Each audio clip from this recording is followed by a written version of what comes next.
el título de hoy, cambien ese, quiten, no vamos a empezar por ese. Quiero que piensen en ese título, Jesucristo.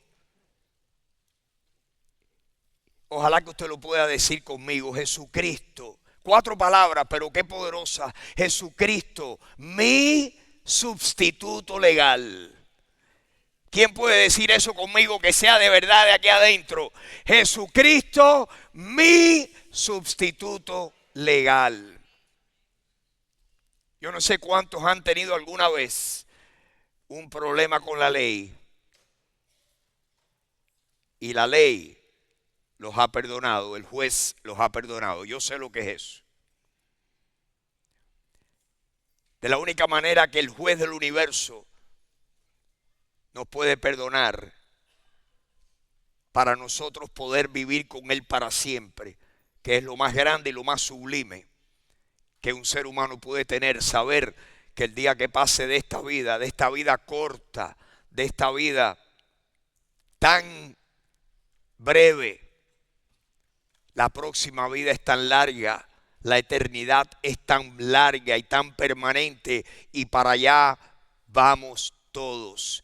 Y la única manera de poder llegar a la eternidad para vivir con Dios es que Jesucristo sea tu sustituto legal. Si no hay quien toma tu culpa, si no hay quien perdona tu deuda, pagándolo Él por ti, no hay perdón para nosotros. Las personas piensan, si yo hago cosas buenas, finalmente Dios me deja entrar al cielo. Ese es un concepto erróneo. Esa no es la verdad. La verdad es que lo que todos nosotros necesitamos, por lo imperfecto que somos, es el perdón divino. Y Dios no perdona baratamente. Dios perdona si alguien toma nuestra culpa y la paga. Y quien único ha hecho eso se llama Jesucristo. Él es tu sustituto legal y Él es el mío. Yo quisiera contarles una historia que yo leí hace muchos años. Sé que cuando la leí, la persona que la contó en el libro donde la leí estaba contando una historia verídica. Esto no era un invento. Se las quiero contar porque quiero que esta historia ilustre esa verdad. Años atrás, como ustedes saben, en Estados Unidos han venido inmigrantes del mundo entero. Han venido millones de inmigrantes de Europa, de Latinoamérica y de Asia, del lejano oriente, del mediano oriente. No voy a mencionar de qué país, pero llegó una familia de inmigrantes a Estados Unidos buscando una mejor calidad de vida. Dejaron su país atrás y vinieron aquí un esposo, una esposa y 2 hijos gemelos, 2 varoncitos de niños pequeños, gemelos. Vinieron aquí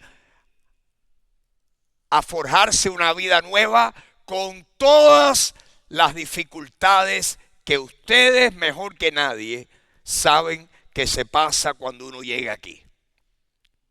Con muy pocas excepciones se llega a este país sin hablar el idioma, sin tener una buena posición económica, académica, abrirse camino.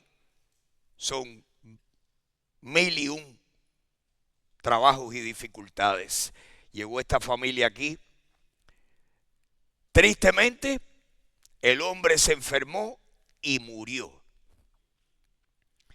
Y su esposa se quedó sola con sus 2 hijos a luchar, a tener un trabajo, 2 trabajos, a dejar a sus hijos solos, a tener que enviarlos a la escuela, lo que le llaman aquí latchkey kids.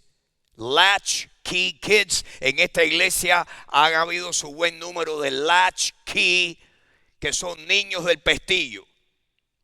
Pasa el pestillo y no le abras a nadie. Y mamá, en este caso mamá solamente, haciendo el papel de mamá y de papá, trabajando en la calle, y los niños con el pestillo. En este momento hay niños de pestillo en esta iglesia. En este caso, esa mamá luchando como una leona, trabajando incontables horas, y esos niños gemelos criándose sin el cuidado, tal vez no teniendo tanta dirección, y como suelen ser las cosas de la vida, los dos que eran idénticos, gemelos idénticos, sin embargo su carácter era todo lo opuesto. Uno era obediente, consecuente con su mamá. Por supuesto, vivían en un lugar donde tenían que vivir forzosamente, en un lugar donde los alquileres eran los más bajos de la ciudad, en un reparto, en un ambiente no el adecuado para criar niños, no la mejor escuela, pero ahí estaban y no podían, no tenían manera de hacer otra cosa sino que estar guapeando en ese contexto. Uno de los niños era estudioso, era muy responsable, el otro era una bala perdida desde pequeño y apuntaba en la dirección equivocada. Aquel niño era la razón del dolor de su madre, y aquel niño fue criándose con los amiguitos en la calle. Ese escogía siempre los malos amiguitos, escogía el grupito de los, vamos a llamarle así como le llamaban mis padres, los mataperros. Yo era del grupo de los mataperros, de los mataperros, los que están en la calle haciendo nada bueno, tirando piedra y haciendo trastadas. Aquel muchachito inmigrante despuntaba por ahí, creció, se convirtió en un adolescente, fue creciendo, y ahora los niños pequeños presentan problemas pequeños y los niños más grandes presentan problemas más grandes. Aquel niño se convirtió en un adolescente, en un jovencito y ya en un hombrecito, reuniéndose con malas compañías. Ya no eran solamente niños tirando piedra y matando lagartijas. Ahora era haciendo otras fechorías. Y aquel niño se convirtió en un maleante, miembro de una ganga. Y aquel niño, aquel jovencito, aquel hombrecito se metió en problemas para buscar dinero. Pues planearon, y él planeó asaltar un establecimiento. Le prestaron una pistola, se puso un antifaz y asaltó un establecimiento. Y la persona que estaba allí, el dependiente, trató de defenderse, y en el nerviosismo y en el forcejeo le dio un tiro y salió huyendo. Y cuando salió huyendo, se había puesto un antifaz, pero cuando salió huyendo, ya que iba a una distancia, se quitó para que no lo detectaran y se escondió. Pero alguien lo vio. Y como aquel lugar, los que vivían en esa zona, aunque un poquitico más alejado, reconocían a los que vivían allí porque habían vivido por años. Alguien, cuando vino la policía a hacer la investigación, dijo: ese es fulano, la mamá es fulana. Y la policía llegó a la casa. ¿Y quién estaba en la casa? Su mamá trabajando. Y en la casa estaba nada más que su hermano, el estudioso, el cuidadoso, el consecuente. Vinieron a buscar el nombre, dieron el nombre: no, él no está aquí.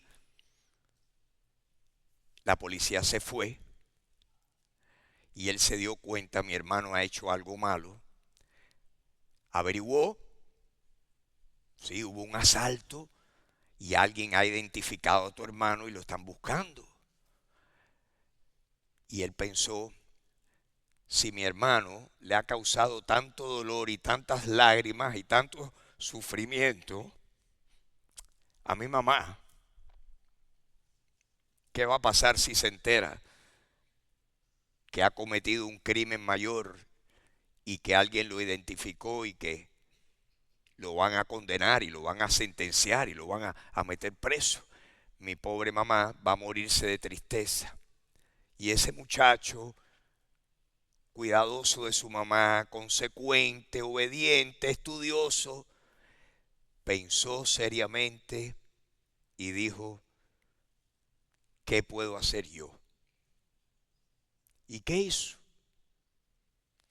Fue para la estación de policía, después de pensarlo un rato, llegó y dijo, yo estoy aquí para entregarme a las autoridades porque yo cometí un crimen, porque necesitaba dinero y yo soy el a quien ustedes están buscando.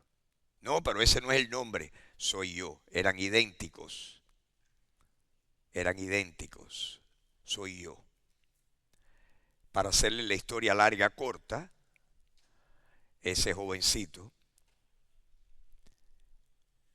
no le celebraron juicio, porque cuando uno se declara culpable, no hay que hacerle juicio, simplemente ya tienen la declaración y lo que hay que hacer es ya ir al próximo paso, que es dar la sentencia. Y así fue, lo sentenciaron y lo enviaron preso.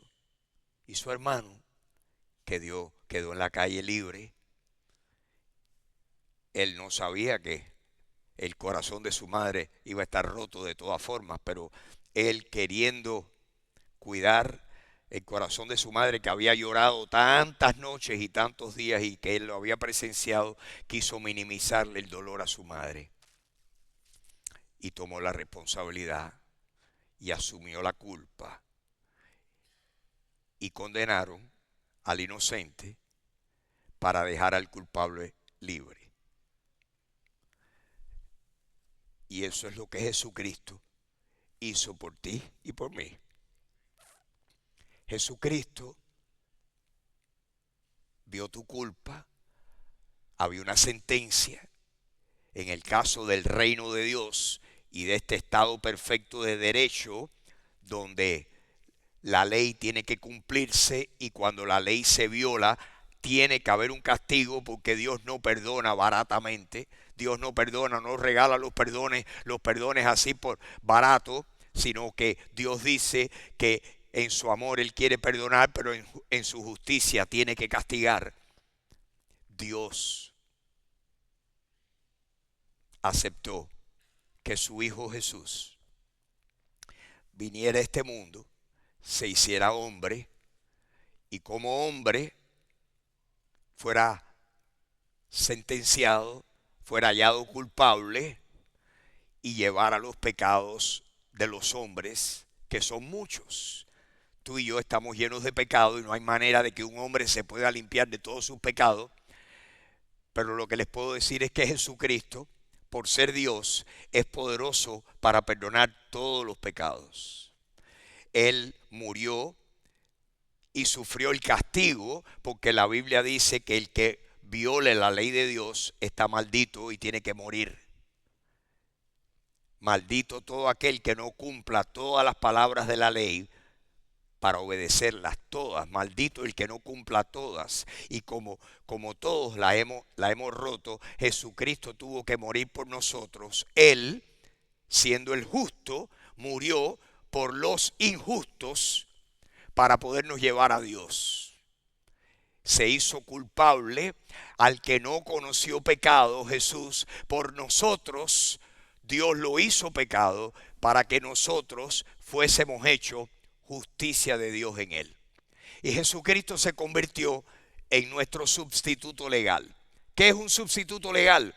Es alguien que legalmente paga lo que el culpable debe, y el sustituto lo paga para que el culpable pueda ser declarado no culpable. No que no sea culpable, pero que es declarado no culpable porque otro pagó la pena de su culpa. Jesús hizo eso. Él llevó nuestros pecados en su cuerpo sobre el madero para que nosotros, que estábamos muertos a los pecados, vivamos gracias a su justicia, y por cuya herida, dice 1 de Pedro 2:24, por cuya herida fuimos nosotros sanados. Jesús es tu sustituto legal y el mío también, y el de todos los hombres. Ahora, alguien tiene que aceptar eso. Quiero que vean este pasaje en la Biblia. Lo vamos a poner en la pantalla para que usted lo lea y usted se convenza. Le voy a poner dos pasajes. El primero se encuentra en Hechos capítulo 10. Hechos capítulo 10, versículo 36. Déjenme ponerles al día con la historia. Esta es la historia, si usted la lee, y ojalá que la lea. Esta es la historia de un soldado romano, un centurión, que era un jefe de soldados romanos, que era un hombre temeroso de Dios. Y era un hombre que estaba buscando a Dios. Qué interesante. Temeroso de Dios. Y Dios se le revela en sueños, en una visión, y le dice: para encontrarme a mí, tienes que mandar a tus soldados, manda a buscar en esta ciudad cercana a ti. El centurión romano se llamaba Cornelio y vivía en Cesarea. La ciudad de Cesarea es una ciudad que construyó Herodes, el rey Herodes, en Israel para congraciarse con el César romano, y construyó una ciudad a la orilla del mar Mediterráneo llamada Cesarea, y ahí estaba estacionado y destacado aquel centurión llamado Cornelio. Y la ciudad de Jope era la ciudad donde estaba el apóstol Pedro, y Dios le aparece en visión y le dice al centurión: manda a buscar a la ciudad de Jope a un tal Simón, conocido como Pedro, que va a venir contigo y te va a decir lo que tú tienes que hacer para encontrarme a mí. El centurión buscó a sus subalternos, a varios soldados, y los envió a la ciudad de Jope. Llegaron allá y Dios le reveló a Pedro y le dijo: vienen a buscarte unos hombres, ni preguntes, ve con ellos que son enviados por mí. Y Pedro obedeció la visión celestial y se fue con aquellos ayudantes del centurión y lo llevaron hasta Cesarea, y ahí vamos a comenzar a leer lo que usted va a leer ahora conmigo, porque Pedro, cuando llega, le pregunta: ¿para qué he venido? Y el centurión le dijo lo que yo les acabo de contar. Dios se me apareció en sueños y me dijo que enviara por ti. Me dijo dónde, tu nombre y dónde ir a buscarte, y por eso estás aquí. Y Pedro, cuando oyó aquello y vio que estaba entre romanos y no entre judíos, dijo: ahora comprendo que Dios no hace acepción de personas. Qué bueno saber que Dios no hace acepción de personas. Dios no está buscando ni a judíos ni de a otra nacionalidad. Dios no está buscando a los ricos. Dios no está buscando a los educados. Dios está buscando a todo ser humano. A todo ser humano. En ese grupo estás tú y estoy yo. Amén. Qué bueno que Dios no hace acepción de personas. Y Pedro dijo: ahora comprendo que nosotros los judíos no somos los que tenemos a Dios agarrado por las barbas. Dios es el Dios de los judíos y de los que no son judíos. Quiere decir que si tú no eres descendiente de Abraham, tú estás a buena hora, porque Dios te está buscando a ti también. Dios no hace acepción de personas. Pedro le dijo: ahora es que comprendo que los judíos no somos especiales, sino que Dios está buscando a todo el mundo, porque Jesucristo vino para buscar y salvar todos los que se habían perdido. Amén. Y entonces Pedro le dice, ahora entiendo por qué he venido y voy a hablarles lo que les tengo que hablar. Entonces, oigan lo que les dice. Versículo 36, lea conmigo.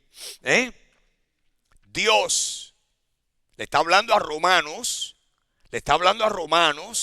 al soldado y a su familia y a sus otros soldados y a sus amistades en Cesarea, que era una ciudad de romanos, era un destacamento del Imperio Romano. Dios le dice, Pedro, allí estaba toda aquella gente así como ustedes, Dios envió mensaje a los hijos de Israel. Así que el mensaje, ¿quién lo envió? Dios. Anunciando ¿qué cosa? Anunciando ¿qué cosa? El evangelio de la paz por medio de Jesucristo. Este Jesucristo es Señor de todos. ¿Quién es Jesucristo? Dígalo conmigo, Señor de todo. Él es el Rey de Reyes y Señor de Señores. No hay otro Señor, nada más que Jesucristo.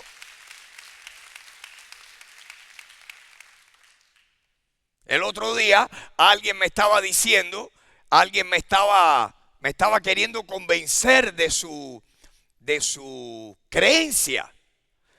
Y pasó en mi casa. Y la persona estaba ahí invitada en mi casa y me estaba hablando. Y esta persona sigue a un líder del grupo al que él pertenece como la persona máxima. Y yo le decía, los cristianos, la única persona máxima que tenemos se llama Jesús. Jesús, no tenemos a más nadie en ese lugar prominente, nada más que Jesús. Y yo espero que usted no tenga más nadie, que usted no le rinda cuenta a más nadie, nada más que porque Jesús, dice Dios, que es el Señor de todo. Es el Señor de todo, el único Señor. Pedro comienza así. Dios le mandó un mensaje a los hijos de Israel, anunciándoles el evangelio de la paz por medio de Jesucristo. Este Jesucristo es el Señor de todos. Versículo 37. Ahora le habla a los romanos y les dice, ustedes, los que estaban allí en aquella casa, ustedes saben todo lo que se ha divulgado por toda Judea. Acuérdense que Cesarea es parte de Israel. ¿Y qué era Judea? Era una región que estaba al sur de Cesarea. ¿Y qué era Galilea? La región que estaba al oriente de Cesarea. O sea que la gente de Cesarea, en particular los soldados que estaban allí para enforzar las leyes romanas, conocían todo lo que estaba pasando en Israel. Y Pedro les dice, ustedes saben todo lo que se divulgó por toda Judea, comenzando desde Galilea, después del bautismo que predicó Juan. Así que Juan el Bautista descendió del desierto de Judea y empezó a predicar junto al río Jordán, a decir, viene uno detrás de mí que yo no soy digno de desatar el calzado de sus sandalias. Juan era el precursor, era el vocero de ¿quién? ¿Quién venía detrás de él? Venía nada menos que Jesús de Nazaret. Y después que Juan predicó, apareció Jesús en el río Jordán. Y Juan dijo, aquí viene el Cordero de Dios que quita el pecado del mundo. Es ese, de quien yo les he hablado, es ese. Y llegó Jesús y le dijo, bautízame. ¿Cómo? Si el que tiene que bautizarme eres tú a mí. No, es necesario que se obedezca a todo lo que Dios ha determinado. Y Juan el Bautista metió a Jesús en el agua, en el río Jordán, y lo sacó. Y dice que el Espíritu en forma de paloma descendió sobre él y se oyó la voz del Padre. Ahí estaban los tres, el Padre, el Hijo y el Espíritu Santo, y se oyó la voz del cielo que decía, este es mi Hijo amado. Oigan a este, en este tengo complacencia. Así que ahí estaba presente el Padre, la voz del Padre, la persona del Hijo y el Espíritu Santo. Estaba la Trinidad presente. Y ahí comenzó la historia de Jesucristo, 3 años predicando por toda Galilea, por toda Jerusalén, por toda Judea, por todo Israel. Jesucristo visitó y fue a cada ciudad de Israel, a cada aldea de Israel. Y Pedro le dice, ustedes saben todo lo que se ha divulgado. Porque no había periódico allí, no había periódico de prensa escrita. Pero óigame, las noticias corren como el viento. Ustedes, versículo 37, ¿lo ven ahí? En la segunda línea. Ustedes saben todo lo que se divulgó por toda Judea, comenzando desde Galilea, después del bautismo que predicó Juan. Versículo 38, cómo Dios ungió con el Espíritu Santo y con poder, ¿a quién? A Jesús de Nazaret. Versículo, coma, y como Jesús de Nazaret, ¿qué hizo?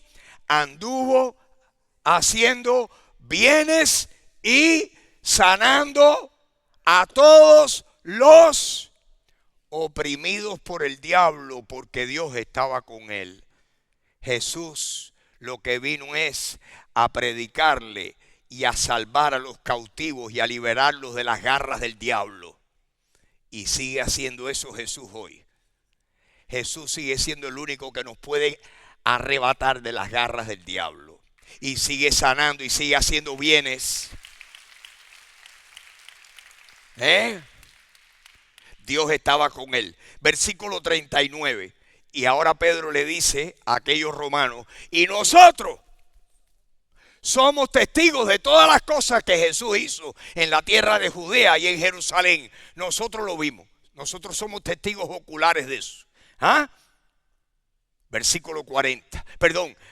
Nosotros 39 somos testigos de todas las cosas que Jesús hizo en la tierra de Judea y ¿dónde más? En Jerusalén. A Jesús, a quien mataron colgándole en un madero. Versículo 40. A pasó lo inesperado, lo que nadie esperaba. A Dios levantó al tercer día e hizo que se manifestara. Jesús se manifestó y se le apareció vivo durante 40 días a todos sus discípulos.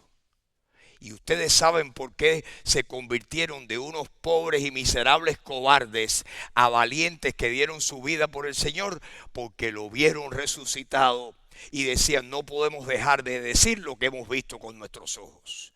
A Jesús lo vieron vivo durante 40 días, cientos de personas. ¿A quién se le apareció? Versículo 41. No a todo el pueblo. ¿A quién se le apareció? A los testigos que Dios había ordenado de antemano, a nosotros que comimos y bebimos con Él después que resucitó de los muertos. Así que los muertos, el muerto Jesucristo resucitado, comió con ellos. Aquí aprendemos una verdad muy grande, que es que el día de la resurrección, nuestros cuerpos resucitados, nosotros vamos a poder comer también. Un cuerpo glorificado no es como si fuera un fantasma. Es un cuerpo glorificado y Jesús tenía, después de resucitado, un cuerpo y dice que se sentó y comió con ellos. Amén. Bien, versículo 42. Y Pedro continúa hablándole a los romanos allí y les dice, y nos mandó que hiciéramos ¿qué cosa? Que le predicáramos a quién, al pueblo, y ahora me mandó a que yo viniera a predicarles a ustedes que no son del pueblo de Dios. Ustedes son gentiles, la gente inservible. Según los judíos, los gentiles los habían abusado toda la vida, eran sus enemigos. Y Dios nada más que estaba interesado en los judíos. Y ahí se entera Pedro, no, que Dios está interesado en todo el mundo. Nos mandó a que le predicáramos al pueblo y testificáramos que Él, Jesús, es el que Dios ha puesto. ¿Por qué? Por juez de los vivos y los muertos. Y la persona a quien tú y yo vamos a tener que enfrentarnos un día es a Jesús, que es el juez de los vivos y de los muertos. ¿Qué te parece? De esa no te vas a escapar, ni el médico chino te salva de esa. Nadie se escapa. Dios ha colocado a Jesucristo como el juez de los vivos y de los muertos. En otras palabras, Jesucristo un día le va a decir al Padre: Padre, ese no creyó en mí. Padre, ese no es mío. Padre, ese no es de los que tú me diste. ¡Ay, no, pero vea! No, tuviste tu chance en tu vida. Y Jesucristo va a dar testimonio de los que son de Él y los que no son de Él. ¿Qué te parece? Yo te sugiero encarecidamente que te prepares para la muerte. Porque para morirse, nada más que hay que estar vivo. Y si no, preguntémosle, si pudiéramos, a ese pobre policía que acaba de morir, que no pensaba morir ese día, pero está muerto. Mi oración es que haya recibido al Señor y que sea un creyente y que esté con el Señor ahora. Porque la maldad está en este mundo a la orden del día. Y los accidentes automovilísticos también. Y los infartos también. ¿Qué le parece?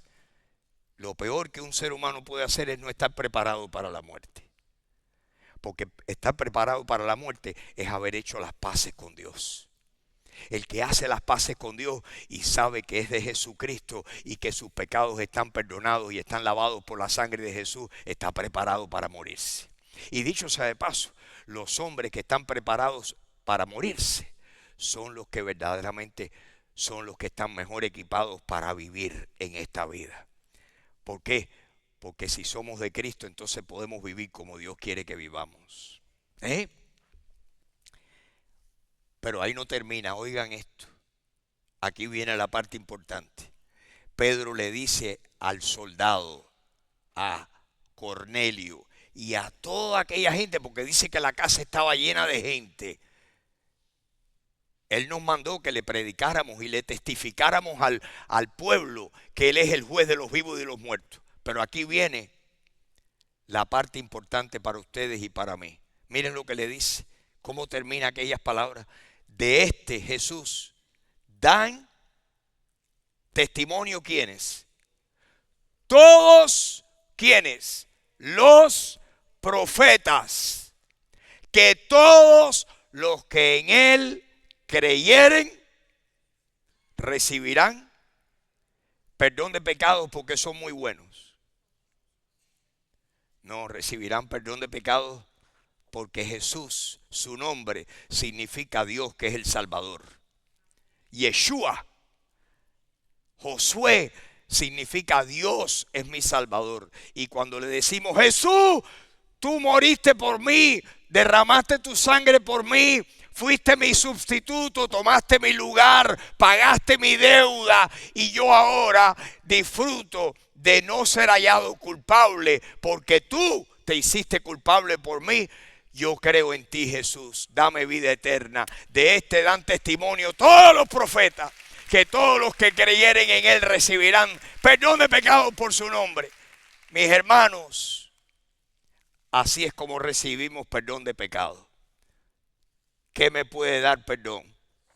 Solo de Jesús la sangre. ¿Y un nuevo corazón? Solo de Jesús la sangre.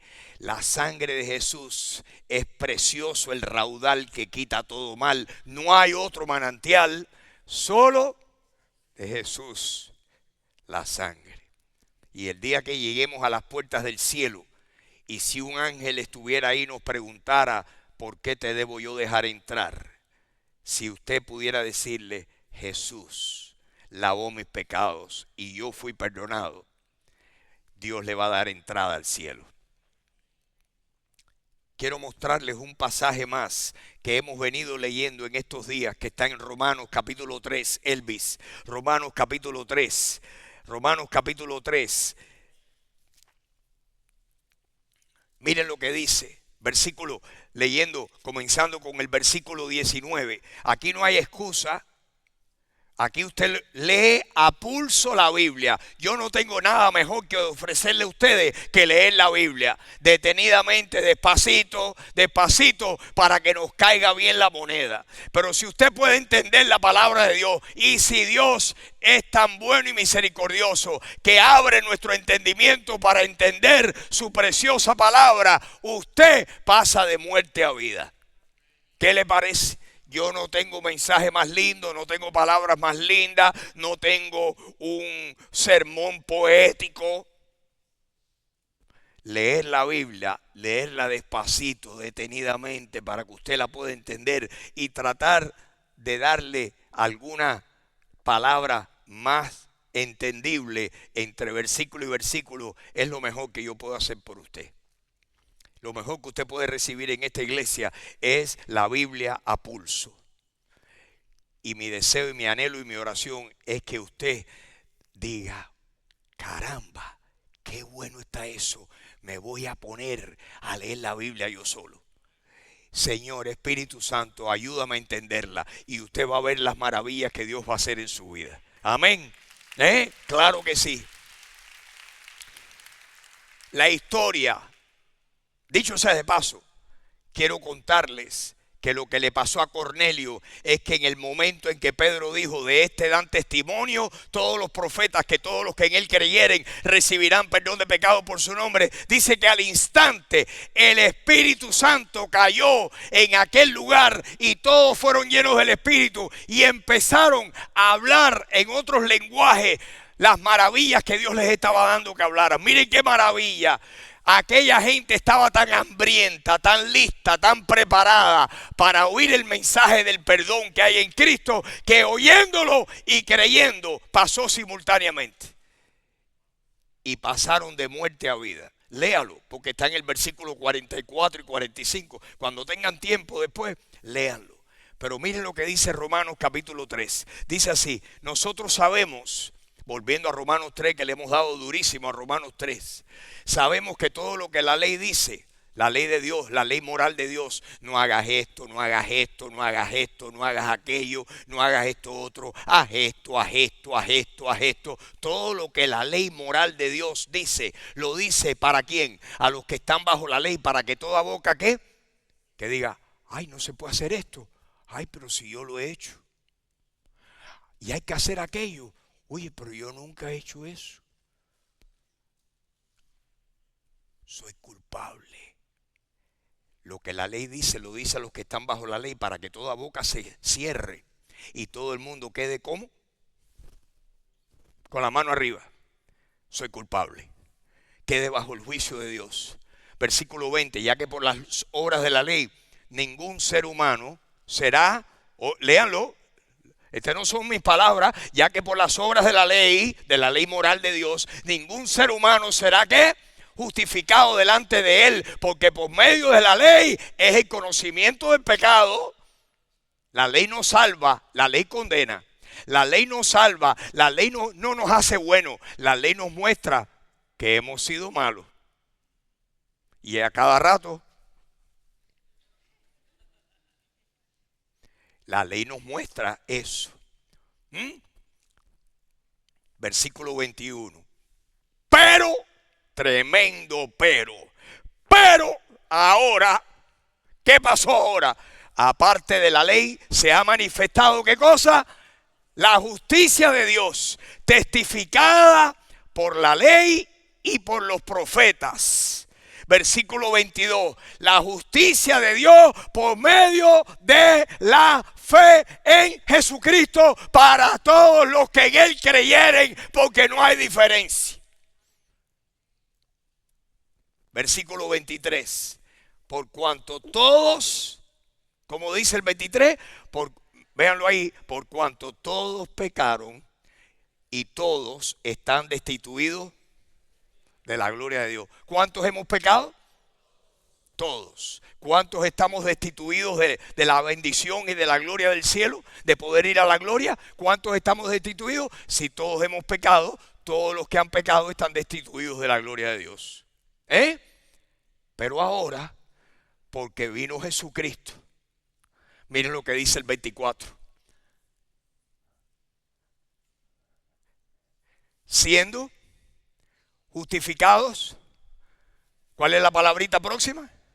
Gratuitamente por su, que es el favor inmerecido de Dios.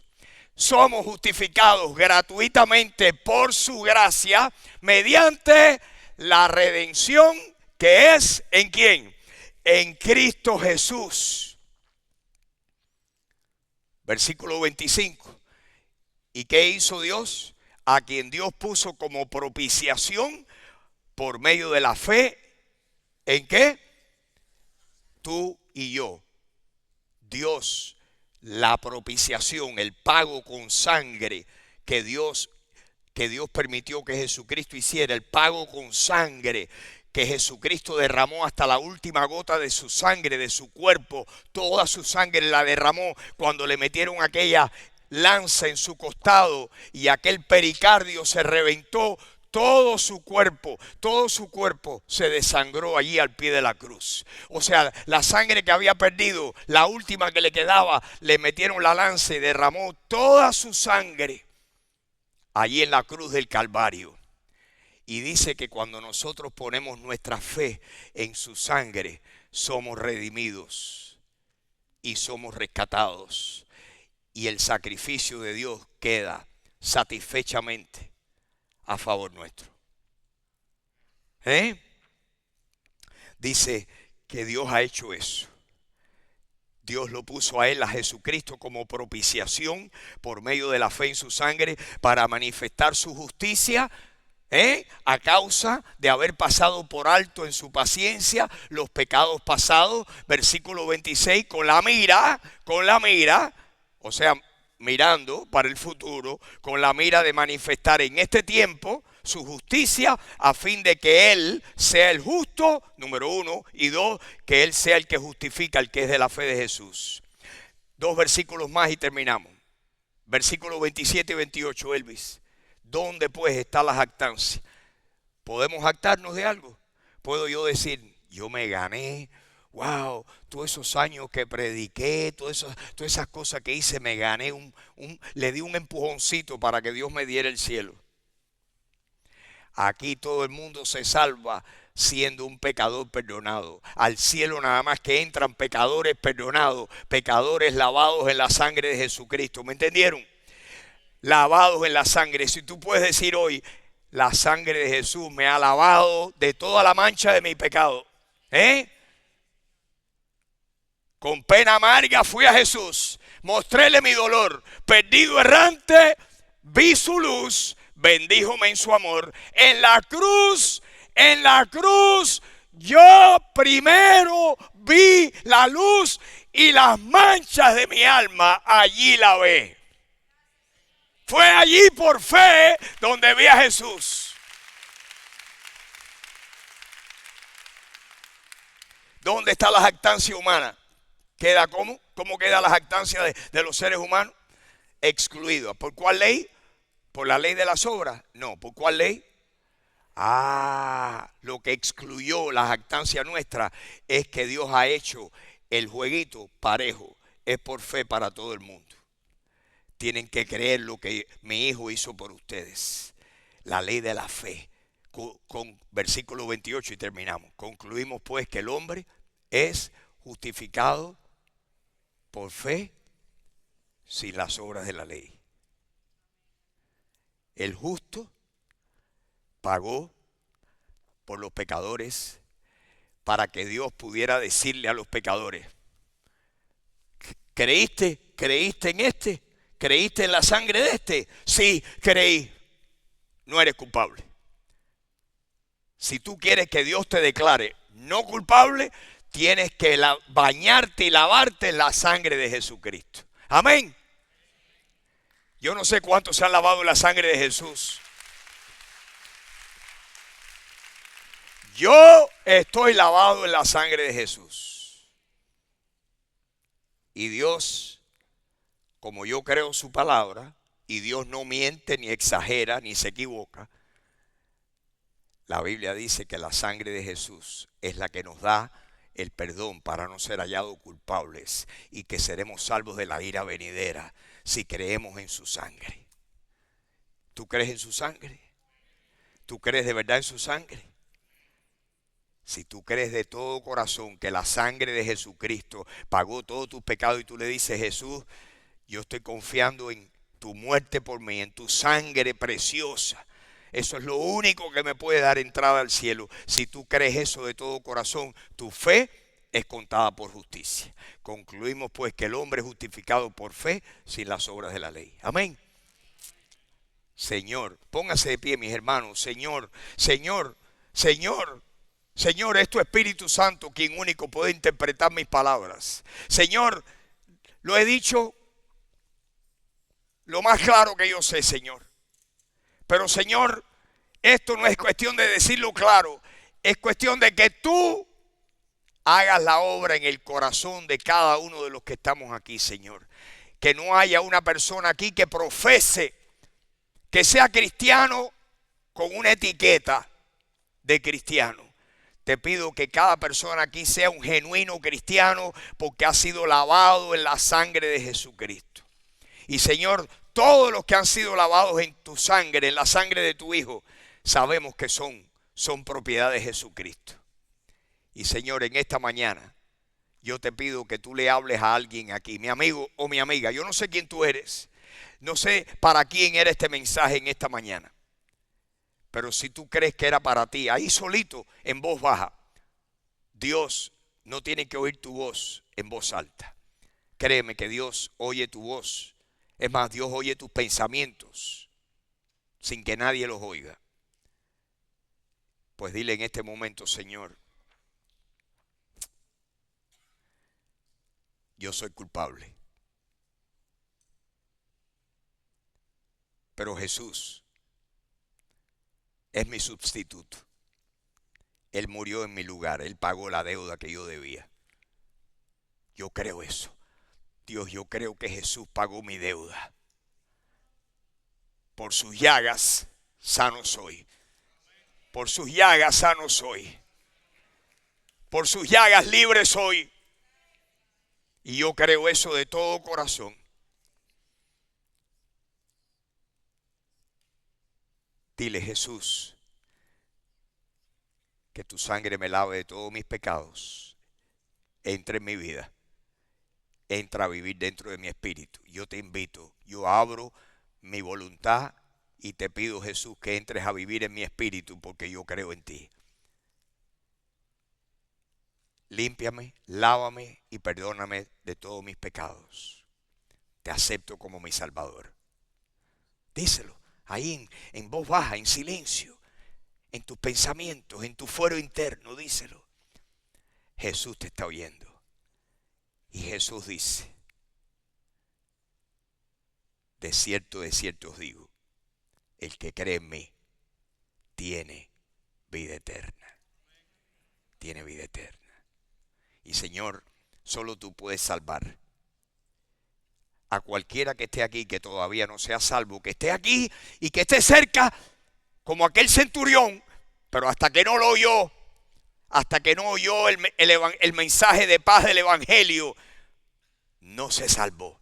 Señor, quizás alguien está cerca como ese centurión buscando a Dios, pero hoy es el día para encontrarlo, Señor. Y Señor, por eso tú lo has traído hoy. Y mi amigo o mi amiga, yo te pido en este momento, entre tú y Dios, cree en el Señor Jesucristo y serás salvo. Tú y tu casa. Cree, confía, descansa y depende de la sangre de Cristo y de la obra de Cristo en la cruz, de su muerte y de su resurrección. Depende de Jesucristo y Él te da vida eterna. Y Señor, somos ovejas de tu prado, como leímos esta mañana en el Salmo 100. Y Señor, yo te pido que a todos los que te conocemos, que tú hagas una obra tan profunda en nosotros, Señor, que la vida de Cristo que está dentro de nosotros pueda convertirse en una evidencia para otras personas. Señor, que lo que está dentro de nosotros salga para afuera y que otros vean nuestro testimonio. Y como tú dijiste a tus discípulos, así alumbre vuestra luz delante de los hombres, para que vean vuestras buenas obras y glorifiquen a vuestro Padre que está en los cielos.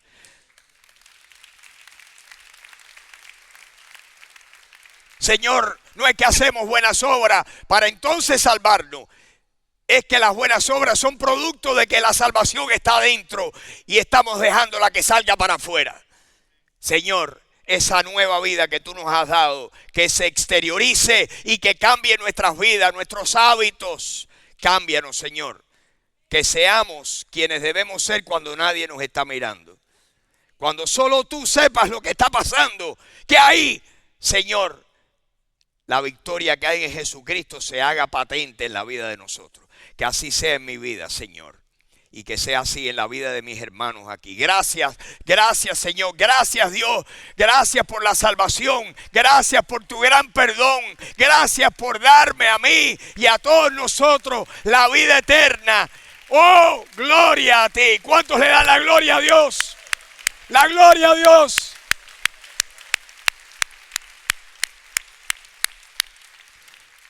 Oh, Señor, ayúdanos a estar claros y que el engaño no se adueñe de nosotros. En este tiempo donde hay apostasía, ayúdanos, Señor, que el engaño no se adueñe de nosotros y que estemos claros, Señor, tan claros como tu palabra. Ayúdanos. Gracias, gracias por este día y por mis hermanos aquí. Bendícele, Señor, que el tiempo que invirtieron, que la paciencia que han tenido en oírme, Señor, resulte en una gran bendición para ellos, Señor, porque han oído tu palabra. Gracias, gracias. ¿Cuántos le dan gracias a Dios? Hoy bendecimos tu nombre, Señor.